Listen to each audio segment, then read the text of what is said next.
How's it going, everybody? And welcome back to the channel.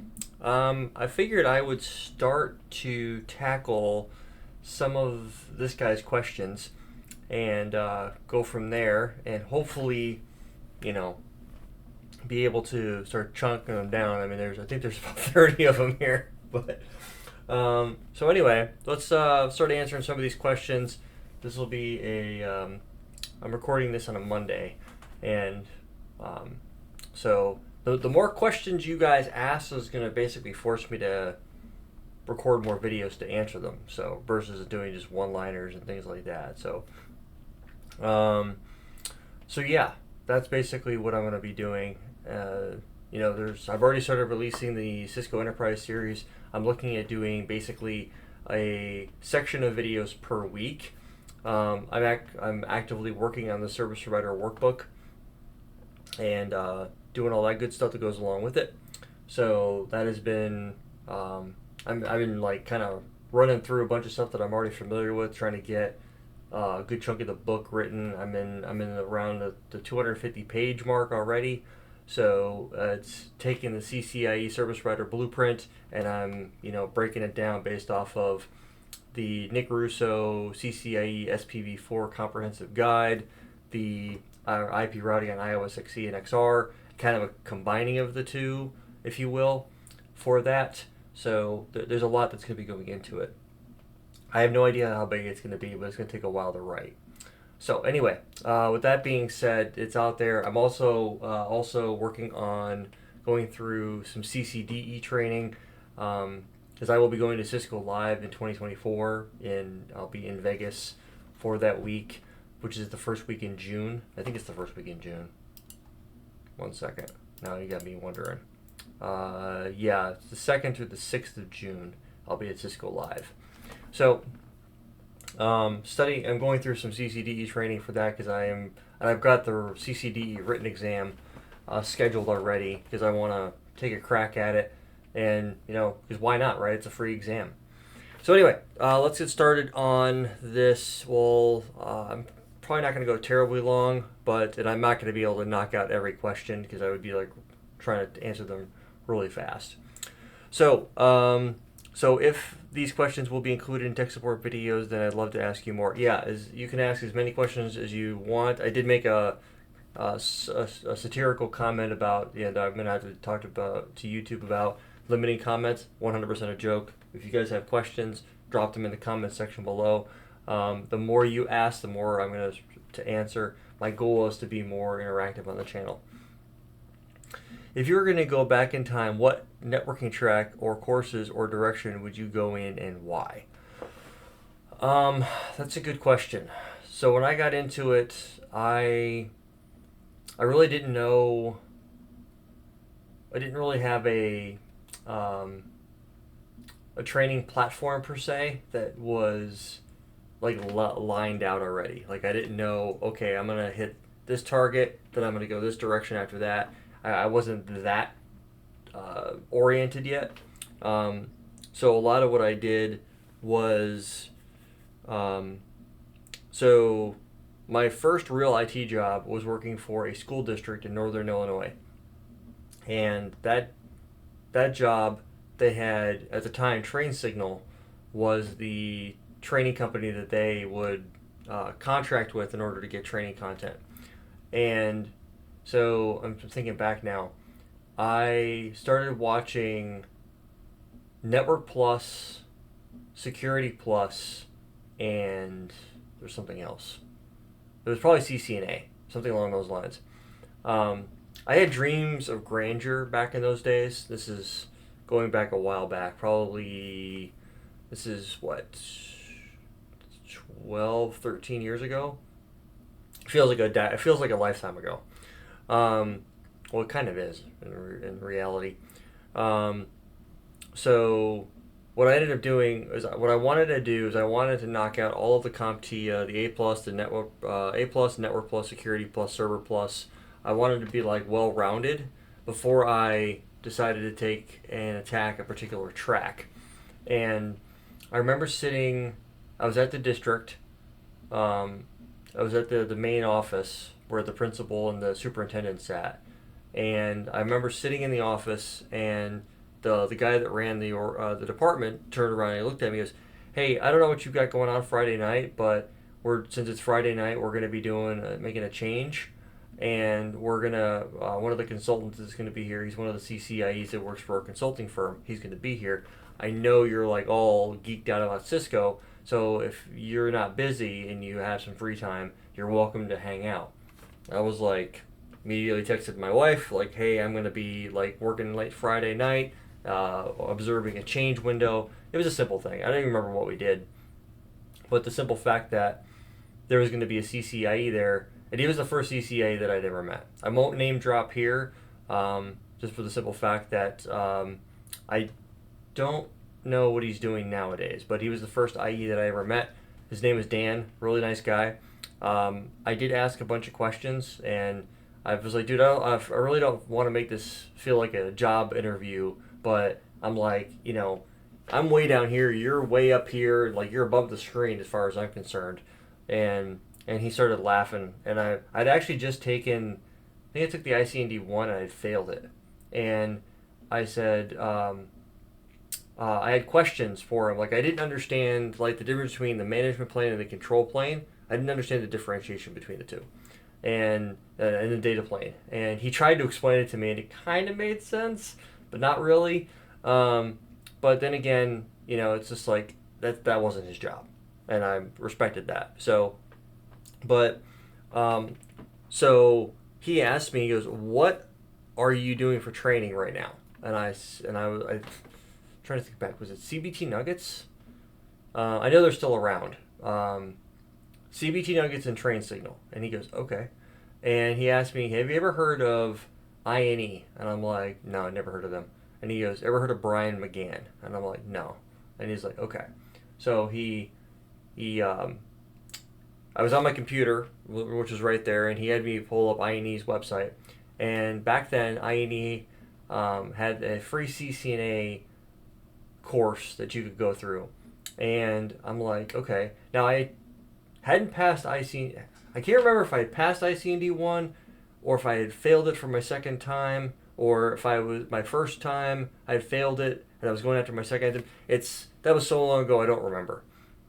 Bottom line is, I went through and I went onto INE's website, and it immediately, like, I started watching a couple videos because it was free. Why not, right?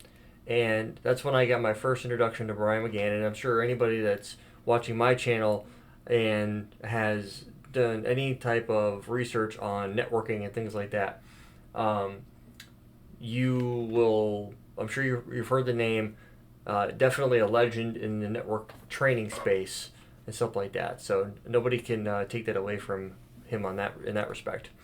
So I started watching the material, and the delivery and the presentation style was completely different than CBT Nuggets.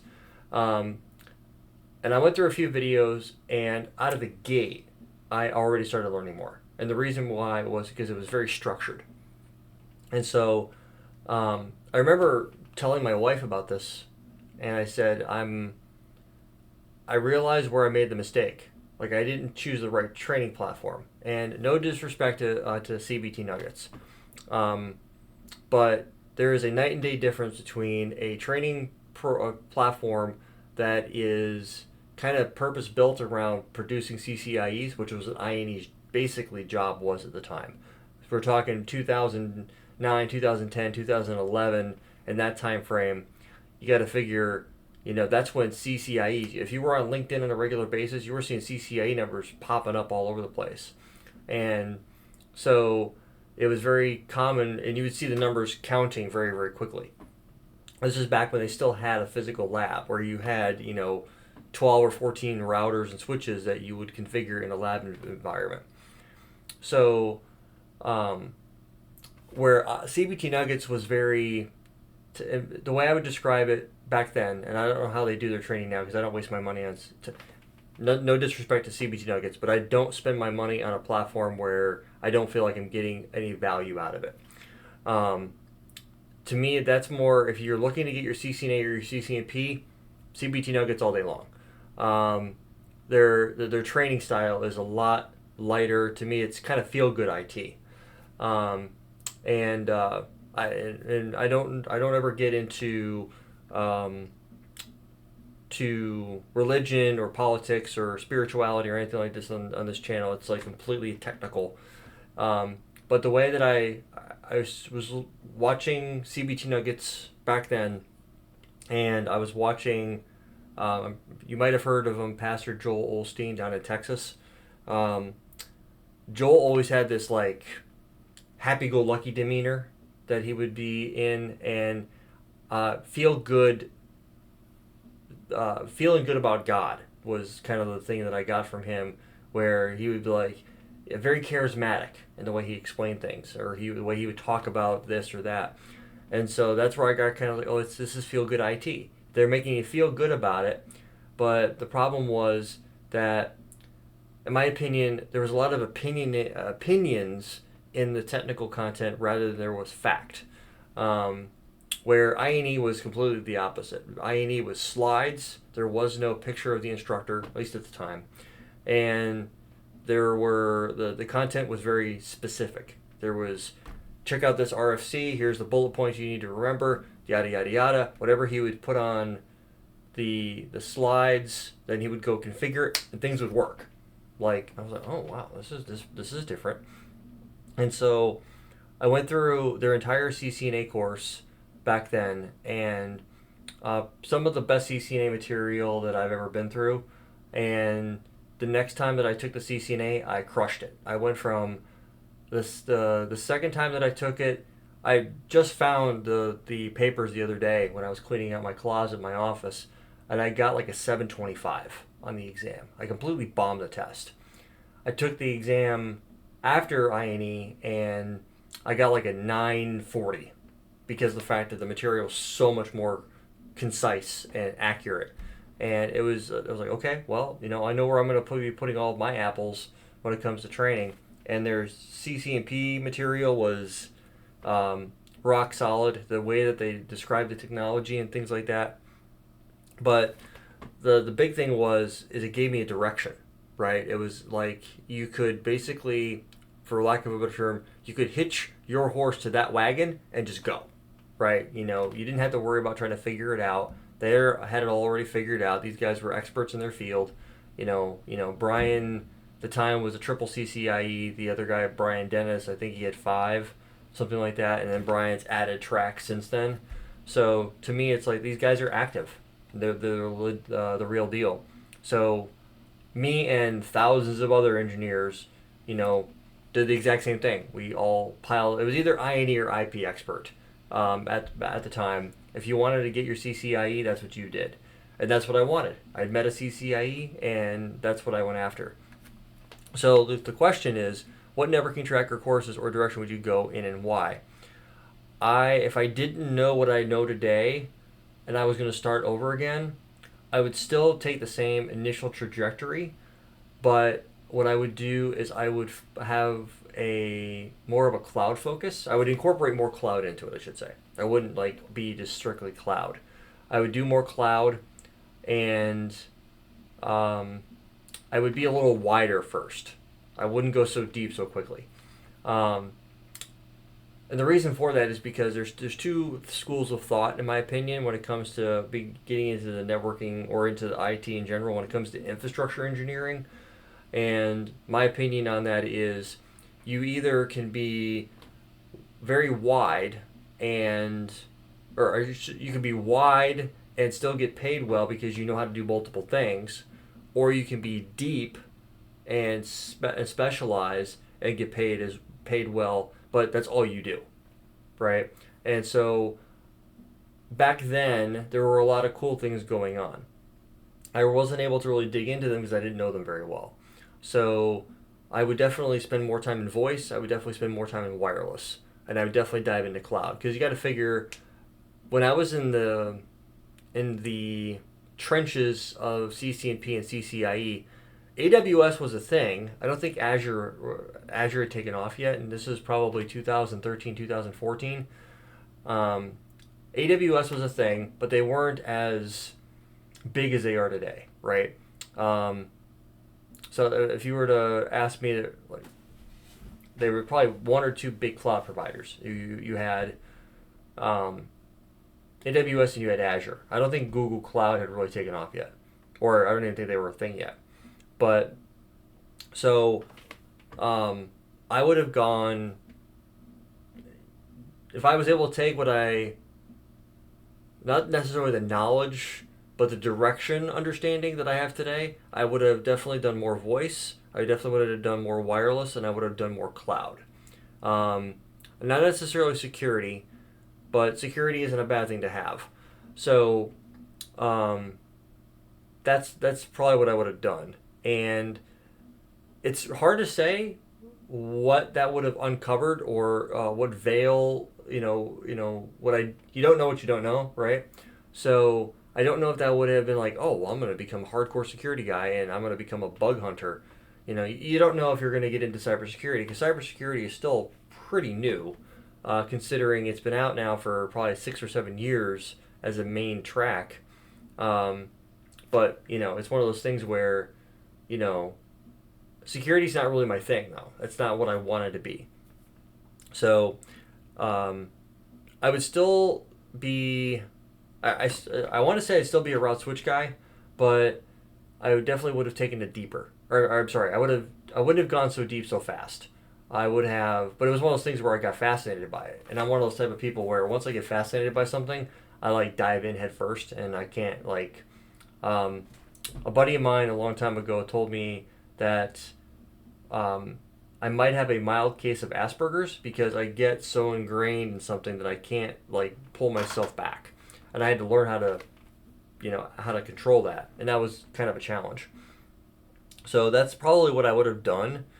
Um, but I definitely wouldn't have done development. I wouldn't have been a server engineer, even though I still would have definitely put the time into learning Windows Server. That's one thing of all the things that I wish I would have learned get out of the gate is I feel like I skipped over server administration.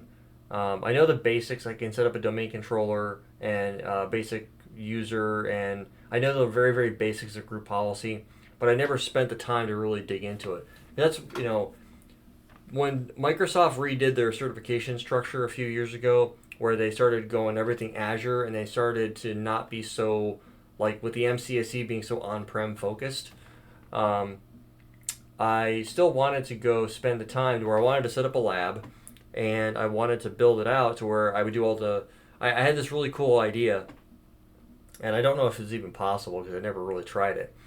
That would be to build the network infrastructure, so all the connectivity, the MPLS VPNs, the IPsec VPNs over the internet, set up all your remote sites, set up all the networking you would do. Think of like a CCIE lab where you have all these locations that you've built out, you got all this connectivity up in place, and you've got the deep dive understanding of how the networking works. But then the follow-on piece to that, where you're doing all the server administration, where you have your main domain controller, you have your your RODCs, your read-only domain controllers, and then you have your group policy that controls this, and you have your file sharing and your WSUS, so you can auto image and install operating systems on computers over the network. I had this big, really cool idea of a training, I won't say platform, but like a course that I'd love to like go into and do all that and do the Windows admin thing to where I'd be able to pull in ICE and do all the security features and stuff like that. I had a really cool idea. It'd be cool to pull it off, but the reality of it is that that's very, very it's what the world is built around today, but I just don't see the value of putting that much time and effort into to learning my Windows Server, because I'm not a Windows Server admin, never have been. So I know the basics to it, but beyond that, I know enough about it to be dangerous in order to do the VMware thing, which goes into my next point. So at the same location where I met the CCIE for the first time was also the first time that I got introduced to VMware, and which was funny because I only remember us having one host, and we still had vCenter, which didn't make at the time I didn't understand it. So to me it was like, oh, whatever, cool. Log in. You can log in with your 80 credentials, and I was like, R. Riker at whatever, whatever the domain was, and I remember it, but I'm not going to throw it out there. So I remember logging into vCenter and be like, oh, this is cool. Scrolling up and down, clicking around. And I remember my boss going, whatever you do, just don't turn any virtual machines on or off. Don't modify their current power state. I said, no problem. And even though I had full admin rights to do it, I respected the fact that he didn't want me to do that. But I did click around. I right clicked on things to see. I was like, oh, okay, cool. That's how that works. And that's where I'd be like, what does persistence mean? Google, oh, it doesn't move, it doesn't change. Okay, then it was all kinds of other cool stuff. And I was like, there was a distributed switch. I was like, what does a distributed switch mean? And so I started Googling terms, and I was like, oh, okay, it means a switch that spans all the different hosts at the same time. You make a change on the distributed switch, and it applies to every host that's attached to it. I'm like, oh, that's cool. So it was like, I was nerding out, right? It was like, it was really cool. So I was like, this is awesome. So what do I do with this information, though? That was what I didn't know. So fast forward probably a year, maybe two, and I got into a job where there was connectivity from the network down to VMware, and so I was like, huh, okay, I need to know this. So I started learning how VMware worked, and data center virtualization was the first major thing that they had. They also had Horizon at the time. I think was it View. I think it was View back then. It wasn't. They didn't make a change to Horizon until later versions, and I think I got into. I saw View. Was it 3 dot something? 4 dot something? I know the first iteration of ESXi I ever saw was 4.1? 4.2? Something like that. And then when they changed it over and they made some major changes to it. But it was cool to see and that was the first time I'd ever gone in and the environment that I was working in, I actually had to log into vCenter. And then I would have people, I worked at a knock at the time. So people would call in, I'd answer the phone, and they would say, hey, my virtual machine isn't working. Okay, what's your virtual machine's name? And so they would tell me, and then I'd have to go pull up this app that they had, and you plug in the virtual machine's name, and it would tell you which vCenter it was attached to, because they had multiple vCenters running. So you would then pull up vCenter. There used to be this thing you'd log into, where now it's all web-based. So you used to log into vCenter. It was the vSphere client that you could log into vCenter through the vSphere client.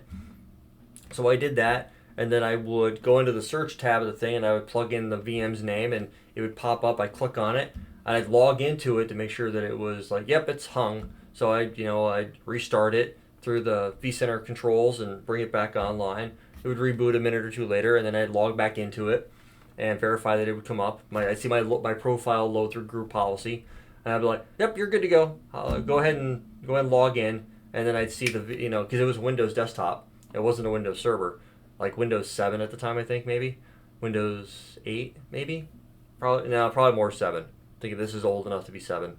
And I'd see all of a sudden my desktop would go away, and I'd be like, "Yep, I see you. You should have been able to RDP in." They'd be already on VPN, right?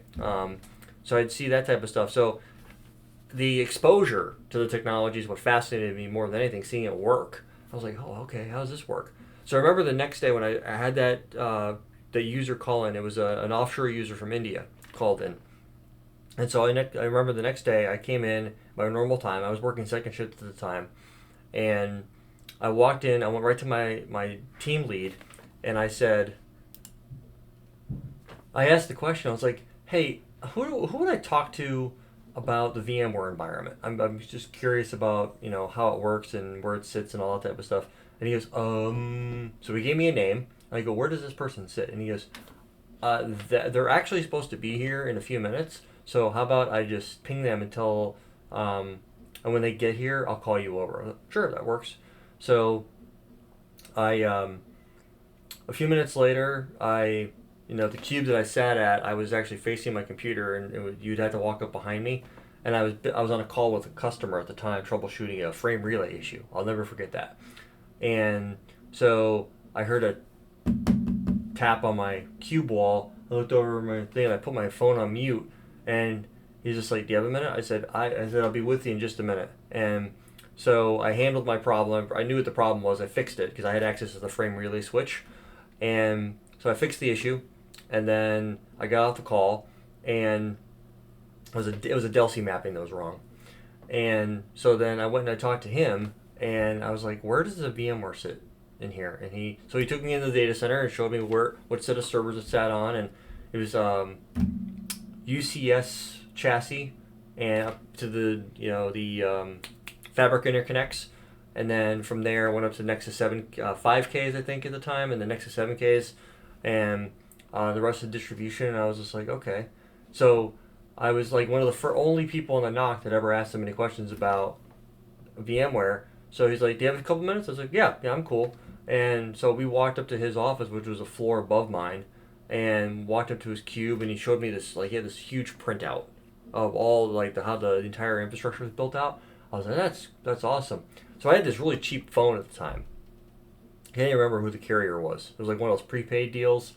So I took a picture of it because I wanted to study it. Like, I promise I won't send it anywhere. I just want to take a picture of it because I'm genuinely curious on it. He goes, yeah, no worries. So I took a picture of it, and I took it back to my desk, and I zoomed in. I had this, like, it was a cheap phone, right? So I took it home, and I loaded it up on my computer, and I pulled it up in Paint Photo Viewer or whatever it is, and I started studying it. And I was, like, understanding how all the connections worked, and I'm like, okay, that's how that connects, what is this? So anytime I had a question, I'd be like, what is a VPC? And so I started looking that up.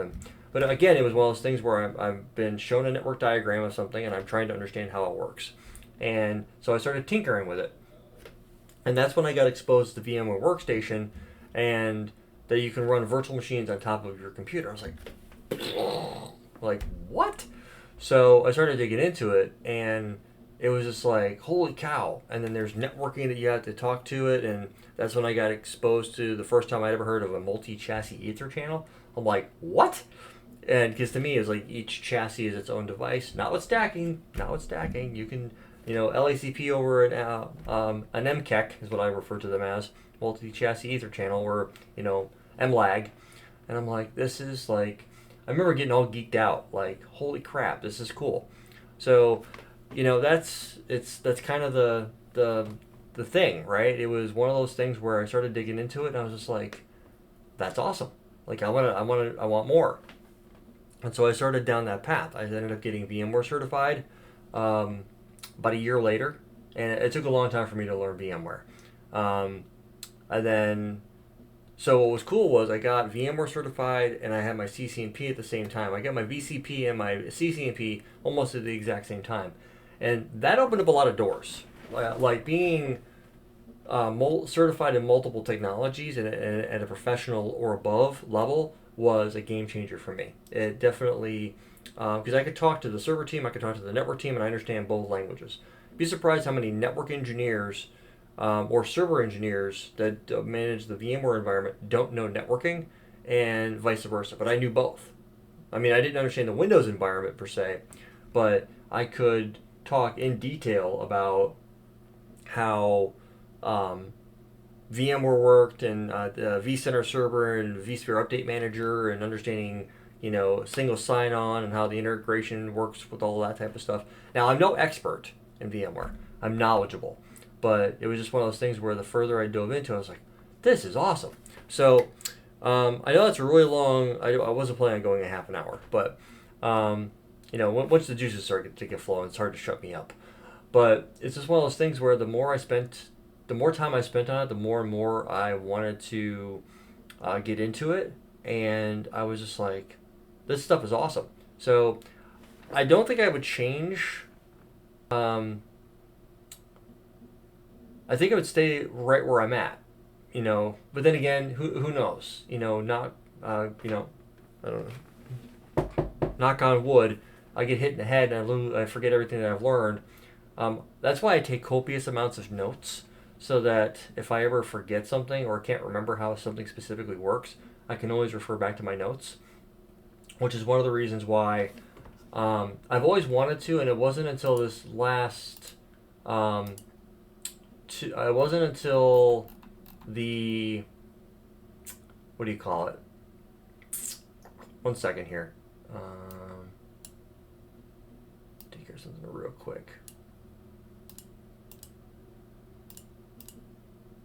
See if that does the trick. It wasn't until, that didn't really help, but I'm going to go ahead and just make a quick modification to something because I know it's going to be affected anyway. I'll show you a quick snapshot of the service provider workbook where I'm at. I was covering inter-AS option layer 3 VPN, option C, B, A, B, C, and I'm going to be focusing on D here in a little while. But like this is a one label switch path, right? And you're covering 2 different service providers. So it wasn't until recently that I've always wanted to write a book, but I didn't want to be like a certification guide. So this is like the same format as the enterprise workbook. The difference is the service provider focus. So there is a book coming for it. I don't know how long it's going to take me to write. I am basically taking this blueprint, and as you can see, I'm basically mimicking it. So like if we get down here to multicast VPN, my goal is to have in multicast VPN is to cover all the different profiles. So what's listed on the blueprint is what I'm going to cover. I might go a little further than that for some of the basics, but that's my goal, is to go through and have a known good working version of the config that you guys can reference. I might make it bigger than this. I mean, I think there's 30 total profiles. So, but that just gives you an idea of what it is. But this is a trace route, so of the inter-AS option C that I did with BGP labeled unicast to advertise the label or the routes from the other provider over. So really cool stuff. I really enjoy it. It gives me something to do, and my goal is at some point in the future, once I have this done, I'm going to do the exact same thing for NSX. So I need to, like the service provider one has been itching. I've been wanting to knock that one out for a while. So now it's like I have something. I have a very, very large goal to start tackling, and what am I doing? I'm tackling it one lab at a time. So that's all you can do. And will I do one for CCDE? I don't know. CCDE is not a certification. It's not an implementation exam. So maybe I cover one. Maybe I don't. I don't know. But maybe I go in and I cover the topics that I see on the blueprint. I don't know. We'll see what happens. So, but anyway, I want to thank you guys for stopping by and hanging out with me in this video. If you have any comments, questions, feedback, anything like that, drop it in the comment section below. I will have a link to the sample workbook and the workbook itself in the description. So if you're interested in seeing the workbook before you buy it, there's going to be a sample and then a link to the one you can buy. I am working on updating the Google Drive links, so I'm trying to keep everything up to date. Like I said, I'm trying to be more engaged with you guys. And with that being said, I want to thank you guys for stopping by. And if you haven't already done so, please like, share, and subscribe, and I'll catch all of you in the next one.